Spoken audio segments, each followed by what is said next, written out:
클릭해 주셔서 감사합니다. 펠리즈 투자 앤 리서치의 김민수입니다. 오늘은 요즘 핫한 기업이죠. 전기차의 대장주 테슬라의 앞으로 빅픽처가 어떻게 가느냐, 그에 따른 여러 가지 방향들도 한번 체크를 해보고요. 또 국내의 여러 가지 산업별 여파, 대표적으로 2차 전지부터 아마 빅픽처와 연관된다고 하게 되면은 그 다음 국면까지도 생각을 할 겁니다. 이런 여러 가지 산업 부분들을 평소에 들어보시지 못했던 얘기로 말씀드리도록 하겠습니다. 그럼 테슬라의 지금 현재 동향을 한번 볼까요? 잘 나오고 있죠. HTS 하나의 테슬라의 시가총액부터 주가까지 흐름을 보게 되면 짧은 시일 안에 벌써 주가도 어떤 900달러대에 안착했다가 1300달러까지 1400달러까지 계속 올라옵니다. 이런 변화가 나오다 보니까 여기서 이제 중요한 부분들이, 그러면 테슬라가 그럴 정도로 실적을 보여주느냐, 아시는 것처럼 테슬라 실적에 대해서는 지금 아무래도 나오고 있는 부분들은 취약하죠. 지금 동향을 보게 되면 이번 2분기 정도에서 3분기로 넘어가는 정도쯤에 이제 흑자전환 되지 않을까라는 관점들로 나오다 보니까 주가는 일단 기대감이 좀 앞선다라고 밖에 볼 수 없죠. 그런데 지금 테슬라를 바라보면서 가장 중요하게 봐야 할 첫 번째 단서는, 일단 지금 어떤 글로벌 전기차를 봤을 때 압도적으로 판매량이 우위를 보이고 있습니다. 중국에서도 마찬가지고요. 가장 큰 시장인 중국이라고 하더라도 거기서 성과를 내고 있는 테슬라다라고 하게 되면 기대감이 상당히 높을 수밖에 없는데요. 그런데 제가 여기서 감히 한마디를 드린다고 한다면 테슬라의 이런 전기차는 껍데기입니다. 아마 앨런 머스크 형님의 미래를 보게 되면 당연히 맞을 겁니다. 전기차를 이용을 해서 다음 국면을 생각하고 있다는 게 이 빅픽처라고 보시면 될 것 같은데요. 애플 같은 경우 지난 아이폰이 처음 세상에 나왔을 때 사람들이 열광했죠. 와, 이런 게 다 있냐. 그러다 보니까 아이폰이 독주가 나오면서 그때 삼성전자부터 이제 중국 업체들도 같이 우리도 안 되겠다 뛰어들기 시작하죠. 경쟁자가 막 들어오기 시작합니다. 그래서 그 처음에는 고전하는 듯 했다가 그냥 들어와 이거죠. 그 다음에 어떤 변화가 나오냐면은 이제 지금 최근에 나오는 동향을 보게 되면 아이폰의 가격을 가성비를 높여서 떨어뜨리기 시작합니다. 즉 이제 하드웨어는 집중을 안 하겠다. 우리는 서비스 부분의 매출을 충분히 가져가면서 실적에 대한 기대감을 상당히 키워갈 수 있겠다라는 자신감을 돋보이게 하는 게 지금 애플의 전략입니다. 테슬라도 똑같습니다. 테슬라도 지금 전기차라는 자체는 앞으로 아마 경쟁자들이 많이 뛰어들 것인 거를 충분히 감지를 할 겁니다. 그래서 지금은 독주를 보인다고 하더라도 오히려 경쟁자들이 들어와서 시장이 커지는 걸 더 환영할 겁니다. 그렇게 되면은 이 테슬라는 다음 단계로 어딜 넘어가느냐, 하드웨어인 전기차는 어느 정도 시장에서 완숙상계가 되게 되면은 그때와 맞물려서 나올 수 있는 가장 대표적인 거는 이제 본격적인 자율주행, 이쪽에 대해서 테슬라가 드라이브를 걸 겁니다. 그렇게 되면 지금은 테슬라의 입장으로 보게 되면 하드웨어인 전기차 그리고 소프트웨어인 자율주행, 이거를 결합을 시켜서 자율주행을 계속 끌고 가면서 인간이 가장 자동차에서 편안하게 만들겠다라고 하는 목표를 통해서 변화가 될 겁니다. 그러니까 즉 포인트를 자율주행에 맞추셔야 되죠. 그러니까 앨런 머스크 형님과 비슷한 기조로 가는 게 맞다고 보여지게 되면 테슬라 입장으로 보게 되면 전기차 한 대 팔아놓고 그 다음에 자율주행 관련된 서비스를 처음에 살짝 넣었다가 계속 업데이트를 합니다. 그에 따라서 와이파이 업데이트할 때 돈 받겠죠? 유료화하죠. 그러면 서비스 쪽에 매출이 확 늘어나는 구조로 나오는 게 이 테슬라의 가장 큰 목표다라고 하게 되면 궁극적으로는 테슬라가 서비스 부문 쪽에서의 어떤 질적인 돋보이는 모습들을 아마 앞으로 그렇게 오래 걸리지는 않을 것 같습니다. 3, 4년 뒤 정도면은 충분히 보여줄 거라고 보여지고 있는데, 특히 자율주행 관련된 쪽의 내용을 보게 되면 테슬라가 기존에는 지금 엔비디아 있죠. 네, 엔비디아도 이제 인텔의 시가총액을 넘어갑니다. 엔비디아 같은 경우도 처음에는 구글의 서비스나 엔비디아 쪽이나 손을 잡고 같이 했다가 보니까 사고가 나기 시작하죠. 고속도로 가다가 화물차가 햇빛인 줄 알고 그냥 달렸다가 부딪혔다.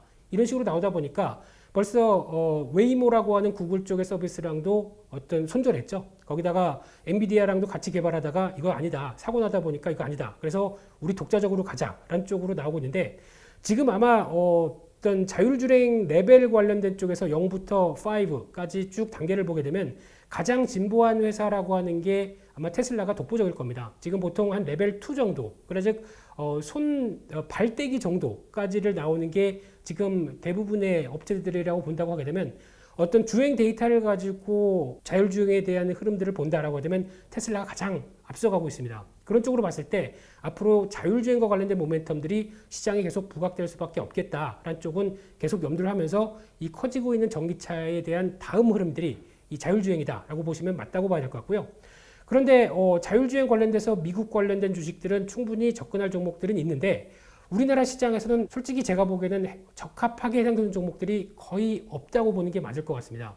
그래도 아마 지금 현대차가 그래도 최근에 나오고 있는 동향을 보게 되면 업계 상위권 쪽에 바싹 가기 시작하면서 여러 가지 변화를 끌고 있는데 그렇게 되면은 대표적인 만도라든가 뭐 현대모비스 이런 쪽과 함께 어느 정도 성과를 내는지가 또 중요하겠죠. 그럼에도 불구하고 만약에 관련된 종목들을 찾아본다라고 하게 되면 제가 보기에는 또 자율주행의 가장 큰 핵심은 카메라 쪽이겠죠. 카메라 관련된 쪽에 MC넥스라든가 이런 회사 같은 경우도 최근에 스마트폰 쪽에서 부품이 계속 공급이 좀 덜 되고 좀 수요가 부진하다 보니까 위축됐었는데 아마 차량용 관련된 쪽의 강자 쪽으로 보게 되면 꾸준히 어떤 자율주행과 관련된 쪽의 모멘텀을 받을 수 있겠다고 보여지고 있고요.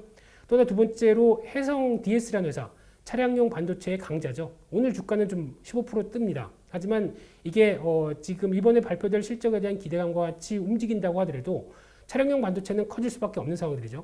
그쪽에 대한 리드 프레임이라는 쪽의 강자 쪽으로 나오게 되면 분명히 또 그나마 찾아볼 수 있는 쪽은 이 두 가지 쪽이 아닐까 생각이 들고 있고요. 그렇다고 하더라도 지금 당장은 저희가 확인해야 될 부분들이 그래도 2차 전지와 관련된 시장이 커진다라는 쪽에 대해서 기대감이 상당히 높죠. 지금까지는 중국의 뭐 BYD, CATL 이런 쪽이 거의 시장의 점유율 1위를 차지하면서 우리 중국 시장이 거의 압도적이다 해 이러면서 시장을 끌고 왔던 측면들이죠. 근데 저희가 이 회사들한 중국 업체들한테 그렇게 큰 점수를 안 주는 이유는 그냥 내수용이다 라는 쪽으로 바라보다 보니까 이 회사가 그러면 해외 쪽에 다른 쪽에 납품을 하거나 수출을 한 쪽이 있었느냐라고 보게 되면 거의 없죠. 그러다 보니까 경쟁력에 대해서는 그냥 내수용 쪽이다라고 한계를 짓는 상황 쪽에서 이제 보다 보니까 LG화학과 삼성 SDI 같은 쪽이 이제 치고 올라오고 있는 상황들이죠. 거기다 또 하나 일본의 파나소닉 같은 경우도 유수의 2차 전지 관련된 회사로 알려져 있죠. 근데 하나의 또 가장 큰 약점은 테슬라에만 납품합니다. 납품에 대한 의존도가 테슬라에 상당히 높습니다. 그럼 테슬라가 그냥 파나소닉과의 관계를 끈끈하게 해서 그냥 계속 갈까요? 어떤 공급 다변화 쪽으로 나오면서 이번에 LG화학 쪽도 같이 손을 잡은 만큼 변화가 나오게 돼서 파나소닉과를 또 딱 손을 놓기 시작한다라고 하게 되면 당연히 또 여러 가지 변화가 나오겠죠. 그런 측면으로 봤었을 때 그나마 공급선이 가장 다변화된 쪽의 배터리 관련된 쪽을 본다라고 되면 국내 3사가 그래도 그나마 경쟁력이 많다고 봐야 될 것 같고요. 이번에 6월 달에 나온 유럽의 전기차 판매 동향들을 보게 되면 상당히 고무적이죠. 거의 뭐 독일부터 프랑스, 영국까지 한 100% 이상씩은 다 올라오면서 이제 전기차 시장에 대한 강한 모멘텀을 갖고 있는 것은 유럽 쪽입니다. 그런데 국내 배터리 3사 같은 경우는 그나마 폴란드, 헝가리 쪽으로 진출하면서 동유럽 쪽에 대한 어떤 입지나 어떤 인건비가 저렴한 부분들의 어떤 확보를 하기 시작하면서 이제 유럽을 공략하기 시작하는 모습들이 나오죠.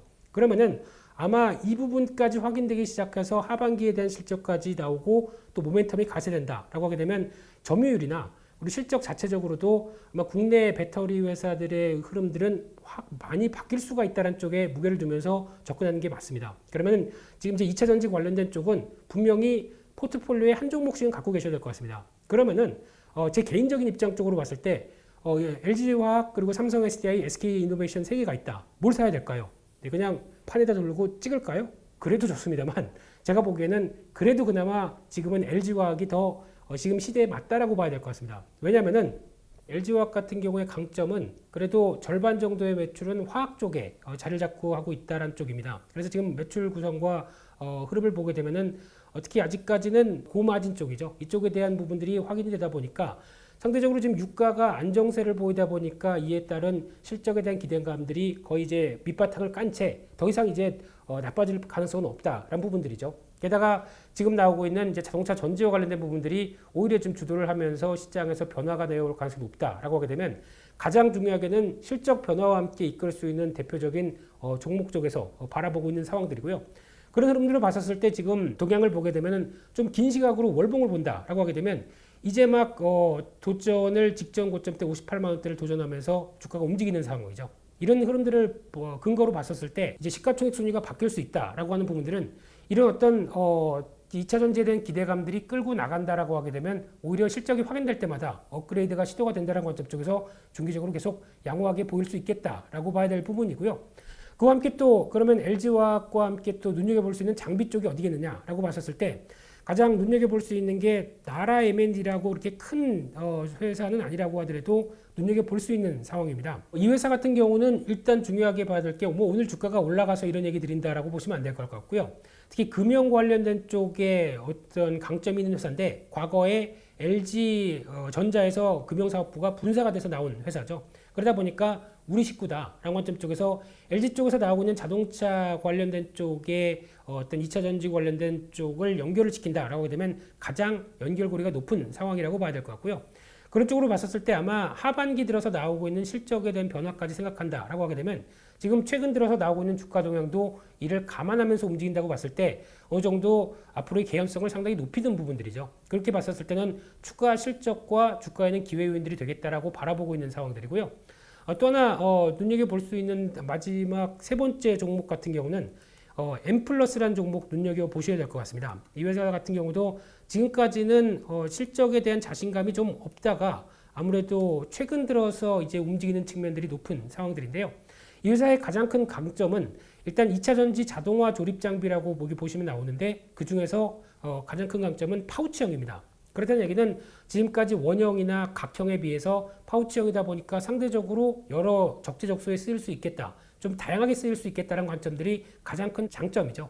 그와 함께 나올 수 있는 변화를 생각하게 되면 아마 테슬라 쪽에 관련된 쪽도 물론 납품 기회가 높아질 가능성과 함께 그와 함께 이어지는 실적 자체가 작년 4분기부터 올해 1분기까지 별로 안 좋다 보니까 주가는 기대감 때문에 올랐다가 지금 최근에 다시 좀 흔들렸거든요. 아마 다시 한번 이런 흐름들이 하반기에 확인이 되기 시작한다. 특히 이때 나왔던 수주 잔고 흐름들까지 같이 감안한다라고 하게 되면 하반기에는 분명히 실적 개선이 나올 가능성이 높습니다. 그렇게 되면 주가도 레벨업을 시도를 하겠죠. 그래서 2차 전지 관련된 종목 중에서 가장 덜 오른 종목 쪽에 포인트를 맞춘다라고 하게 되면 이런 종목들의 흐름들도 앞으로 적어도 정고점대를 넘어가면서 실적 변화를 기대한다라고 볼 수 있는 대표적인 종목이라고 봐야 될 것 같습니다.